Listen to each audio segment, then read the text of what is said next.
வாழ்க வையகம், வாழ்க வளத்துடன் உலகெங்கும் இருக்கும் ஆன்மீகம் வேர்ல்ட் அன்பர்களுக்கு டாக்டர் டிவைன் தினேஷன் அன்பான வணக்கம். நம்ம வந்து ஒரு ராசியோட ஜென்ம ரகசியத்தை பார்க்க போறோம். அதாவது அவங்களுடைய லைஃப் எப்படி இருக்கும் அப்படின்றத பார்க்குறோம். அது அது எப்படி சார் நம்ம சொல்ல முடியும்? எல்லாருக்கும் ஜென்ரலானா நம்ம சொல்றோம்ல, இப்ப இவன் வந்து அவங்க அப்பா மாதிரி, அம்மா மாதிரி, அவங்க தாத்தா விட்டதை இப்ப பேரன் பிடிக்கிறான் அப்படின்னு சொல்றோம்ல, அதெல்லாம் என்ன? DNA pattern. அந்த ரத்தத்துல அந்த டிஎன்ஏ வருது. சரி.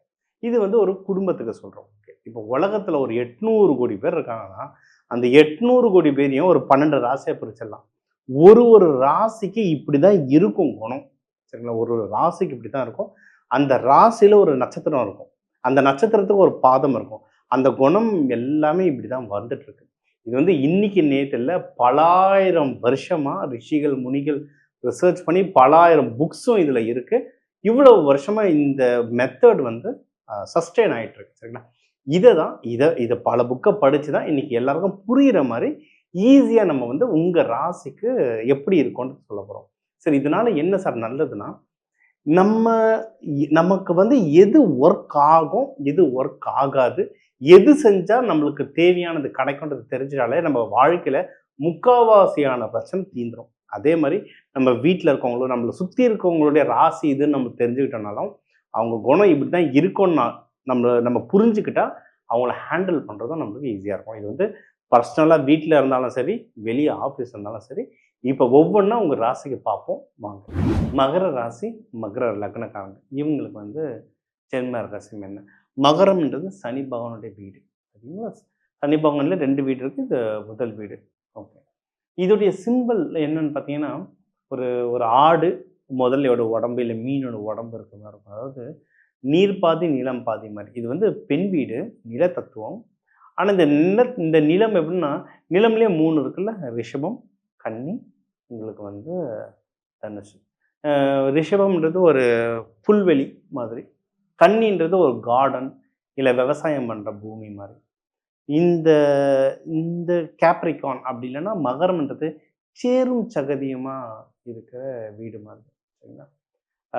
நிலம்னும் சொல்ல முடியாது, நீர்னும் சொல்ல முடியாது. ஒரு சேரும் சகதியுமா இருக்கிற ஒரு இடம். இதுல இருக்கிறதெல்லாம் யாருன்னு பார்த்தீங்கன்னா, மோஸ்ட்லி யார் இருப்பா? முதலைகள், ஆமைகள், இந்த மாதிரி விஷயங்கள் இருக்கும். நீங்க முதலைய பாருங்களேன். முதல்ல எப்பவுமே நீங்க பார்த்தீங்கன்னா என்ன பண்ணும்? நீங்க எப்போ ஒரு டிவிலயோ எங்கேயாவது இல்ல முதலை பண்ணைலாம் இருக்கு. குரோக்கடைல் ஃபார்ம்லாம் இருக்கு சென்னையில. அங்கலாம் பாருங்க. முதல்ல எப்பவுமே பாதி உடம்பு தண்ணீல இருக்கும். பாதி உடம்பு நிலத்துல இருக்கும். தூங்கினே இருக்கும். அதுவும் எப்படி தூங்கும்னா வாய பொளந்துக்கிட்டே தூங்கும். நீங்க எத வாயில போட்டாலும் மென்னு மென்னு மென்னு சாப்பிட்டுட்டு இருக்கும். ஆனா அதே சமயம் ஒரு வேட்டை ஆடணும்னு தண்ணீல விட்டுட்டீங்கன்னா, முதல்ல அவ்ளோ ஃபாஸ்ட்டா நீந்தும். அதேமாரி கிரவுண்ட்ல ஓட விட்டா முதல்ல அவ்வளோ ஃபாஸ்ட்டா ஓடும். இவங்களும் அப்படிதான். இவங்க வெளிய பார்க்க அடி சோம்பேறி மாரி இருக்கும். வீட்லலாம் திட்டுவாங்க. "நீ 1ஆம் நம்பர் சோம்பேறிடான்னு." ஆனா, வேலைன்னு வந்துடுச்சு அப்படின்னா, அவங்களுக்கு பிடிச்சிடுச்சு அந்த வேலைன்னா, நைட் அண்ட் டே தூங்காம வேலை செய்யறதுல மகரத்த அடிச்சுக்க ஆளே கிடையாது. இந்த 12 ராசிகள்லயே அதிகமான ஹார்ட் ஒர்க் பண்ற ராசி எது அப்படின்னு பார்த்தீங்கன்னா, மகரம் தான். பயங்கர ஹார்ட் ஒர்க் பண்ணுவாங்க. உழைப்பால் உயர்ந்தவங்களும் மகரம். இன்னைக்கு பார்க்குற நிறைய சூப்பர் ஸ்டார்ஸ் யாருன்னு பார்த்தீங்கன்னா, ராசியிலயோ லக்னமோ மகரமா இருக்கும். தேடி பாருங்க. நான் பேர் சொல்லக்கூடாது. தேடி பாருங்க. சரிங்களா? அதுவும் இவங்களுடைய வாழ்க்கை வந்து 35 வயசுக்கு மேல தான் டாப் டக்கர்ல ஏறும். அது இவங்களுடைய இளம் வயதெல்லாம் ரொம்ப டஃப்பா இருக்கும். ஆனா 35 வயசுக்கு அப்புறம் இவங்களுடைய வளர்ச்சி ரொம்ப பெருசா இருக்கும். அந்த பிசினஸ்ல இருக்கவங்கலாம் பன்மடங்கு கோடீஸ்வரனா ஆகுறது, நான் மகரத்தில ரொம்ப பெரும் கோடீஸ்வரர்கள்லாம் நான் மகரத்தில பார்த்துருக்கேன். அது அவங்களோட கம்பெனி ஸ்டாக் எக்ஸ்சேஞ்ச் லிஸ்டடா இருக்கும். அந்த அளவுக்கு பெருசா வளர்ந்து பார்த்துருக்கேன். இவங்க வந்து காலபுருஷ தத்துவத்துக்கு இவங்கலாம் வந்து கால், தொடைலாம் சொல்றோம்ல அதுதான். ஸோ தொடை இருக்கிற பகுதிகள்லயே ஒரு பெரும் பகுதின்னா தொடை பெருசு. இவங்க இதுவும் சொன்ன இது வந்து நீரும் நிலமும் கலந்தது. ஜோதிடத்துல இது வந்து நிலராசின்னுவாங்க. ஆனா இது ஒரு மாரி சேறு மாரி நீரும் நிலமும் கலந்தது. இவங்களுக்கு உடம்பு வெயிட் ஃபாஸ்ட்டா போடும். உடம்பு அந்த இவங்களுக்கு ஹெல்த் இஷ்யூன்னு வந்ததுன்னா மெடிக்கல் அஸ்ட்ராலஜில மோஸ்ட்லி ஒபிசிட்டி, கொலஸ்ட்ரால் சார்ந்தது மோஸ்ட்லி வரும். சரிங்களா? அந்த உடம்பு போடுறது ரொம்ப ஹெவியா போடும். அதே சமயம் இவங்க எக்சர்சைஸ் பண்ணாங்கன்னா, இவங்கள மாரி உடம்ப ஏத்துறது அடிச்சுக்க ஆளே இல்ல. சரியான உடம்பு ஏறும். 6 பேக்ஸ் வைக்கிறது, உடம்ப பல்க்கு இந்த WWFல வரும்போது பல்க் ஏற்றுறதுல மகரத்தை அடிச்சுக்க ஆள் இல்லை, எக்ஸசைஸ் பண்ணாங்களாம். சரிங்களா? அதனால எல்லா விஷயத்துலையும் பாசிட்டிவும் இருக்குது, நெகட்டிவும் இருக்குது. நம்ம எப்படி அதை யூஸ் பண்ணுறோன்றத பொறுத்து தான் நம்ம எப்படி ஜெயிக்கிறோன்றது ஒன்று. இன்னொன்று, இவங்களும் கவர்மெண்ட் ஜாப்ல நிறைய பேர் இருப்பாங்க. ஏன்னா சனி பகவானும் அரசாங்கங்க, விளையாட்டு இல்லை. பாண்ட் லீடர்ஸ் 2 பாண்ட் லீடர்ஸ் யாருன்னா, ஒன்று சூரியன், இன்னொன்று சனி பகவான். சனி பகவான் லேஸ் போட்டவர். நிறைய கவர்மெண்ட் ஜாப்ஸ் இதுலேயும் இருக்கிறத பார்த்துருக்கேன். அதுலேயும் சொன்ன சேரும் சகதி, சேரும் சகதியுமான விஷயங்கள்ல நிறைய பேர் வேலை செய்வாங்க. எப்படின்னா, ஒன்று ப்ரைவேட்டில் இருக்கவங்க விவசாயம், நிறைய விவசாயம் மகரத்தில் இருப்பாங்க. இன்னொன்று, நம்ம மிடில் ஈஸ்ட்டில் துபாய், அபுதாபி, சவுதியிலலாம் ஆயில் ரிக்குங்க இருக்கும்ல, அதில் நிறைய மகரம் வேலை செய்வாங்க. அதாவது கடலில் ஒரு சின்ன நிலப்பரப்பு மாதிரி ஒரு ஸ்டேஜ் செஞ்சு அதில் ஆயில் எடுப்பாங்க. இந்த ஆயில் ரிக்கில் வேலை செய்கிறது, மெர்ச்சன்ட் நேவியில் வேலை செய்கிறது, ஹைட்ரோ கார்பன், அதாவது அணை கட்டி அதுலேருந்து கரண்ட் எடுக்கிறது, ஹைட்ரோ எனர்ஜி. இந்த மாதிரி நிலமும் நீரும் கலந்த இடங்கள் நிறைய இடத்துல மகரம் வேலை செய்து என் கண் கூட பார்த்தோன்னா எங்கள் ஃபேமிலியிலே இருக்கிறாங்க. சரிங்களா? இது ஒன்று. அதான் உழைப்பால் உயர்ந்தவங்களில் இவங்க ஒன்று. பத்திரமா பார்த்துக்க வேண்டிய ஹெல்த் வந்து ஒபிசிட்டி. இவங்க வழிபட வேண்டிய தெய்வம் அப்படின்னா சனீஸ்வர பகவான் வீடு. சரிங்களா? ஒன்று மங்கள சனீஸ்வரர் வழிபாடு பண்ணலாம். மங்கள சனீஸ்வரர், ஜேஷ்டா தேவி, மாந்தி, குளிகன். சனீஸ்வரர் குடும்பத்தோடு இருக்கிற இடத்துலலாம் வழிபாடு பண்ணாங்க. பழைய கோவில்கள்லாம் இருக்குது. இப்போ பழையசுனா இன்னைக்கு தமிழ்நாட்டில் 1000 வருஷம் பழைய கோவில்ன்றது ஒரு சரிங்களா, ஒரு நார்மலான விஷயம். ஆமாம், இதை விட பழைய கோயில்லாம் இருக்குது. 5000 10,000 வருஷம் பழைய கோயில்லாம் இருக்குது.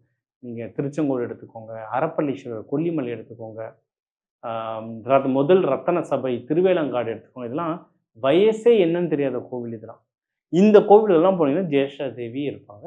ஜேஷ்டா தேவி எதிர்க்க இருக்கிற எல்லா சனீஸ்வர பகவானும் மங்கள சனீஸ்வரர்.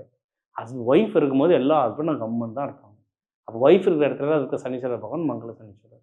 இவரை வேணலாம், இல்லை இவருடைய குரு பைரவர், காளி, இவங்களை வேணாலும் சனீஸ்வர பகவானோட முழு அனுகிரகம் கிடைக்கும். வாழ்க்கையில் நல்லாயிருக்கும்.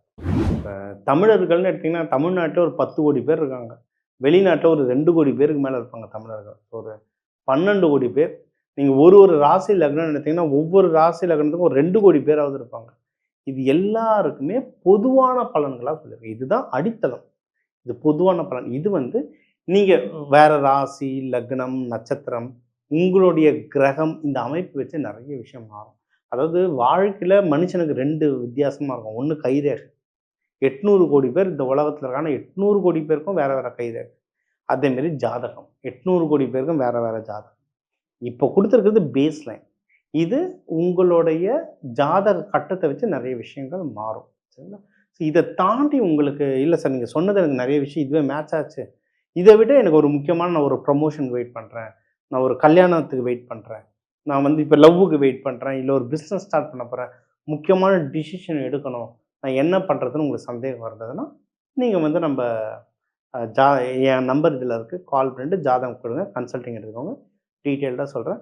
பரிகாரங்கள், பரிகாரங்களில் நிறைய வகை இருக்குது. நம்ம பரிகாரங்கள் பற்றி நிறைய இன்டர்வியூ நம்ம இதில் போடலாம் சீக்கிரம். பட் அதுக்கு முன்னாடி தெய்வ வழிபாடு, எந்த தெய்வ வழிபாடு? இப்போ சிவன்லேயே 1008 ரூபம் இருக்குது. 1008. அதில் ஒன்று பைரவர். அந்த பைரவர்லேயே 64 ரூபம் இருக்குது. அந்த மாதிரி எதுக்கு இத்தனை ரூபம்? கடவுள் ஒன்று, அப்புறம் ஏன் இத்தனை ரூபம்? ஒரு தேவைக்கு ஏற்ற மாதிரி ஒரு ரூபங்கள் இருக்குது. அது எந்த ரூபத்தை எப்படி வழிபாடு பண்ணணும்?